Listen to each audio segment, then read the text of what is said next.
When you're building a web project, you may want a way for people to reach you, whether that's collecting feedback, capturing leads, or even a simple contact form.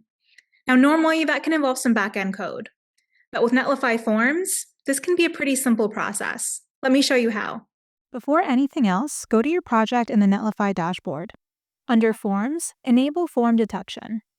This tells Netlify to scan your deploys for forms and handle submissions automatically.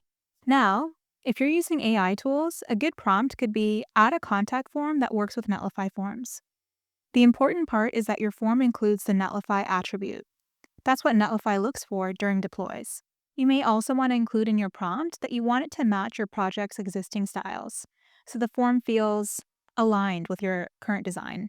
And don't forget to be clear about the fields you want, like name, email, message, and so forth.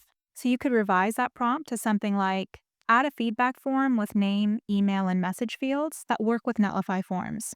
Match the styling of my existing project. Next, go ahead and deploy your project. Netlify will detect the form and wire up submissions automatically.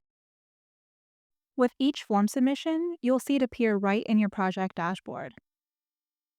You can also turn on email notifications so you never miss a submission, which is perfect for contact forms or lead capture. If down the line your project no longer uses forms, you can disable form detection in the dashboard. And if you ever want to bring forms back to your project, just re-enable form detection, then redeploy your site. And that's it. Enable form detection, prompt for a Netlify form, and deploy. You're all set.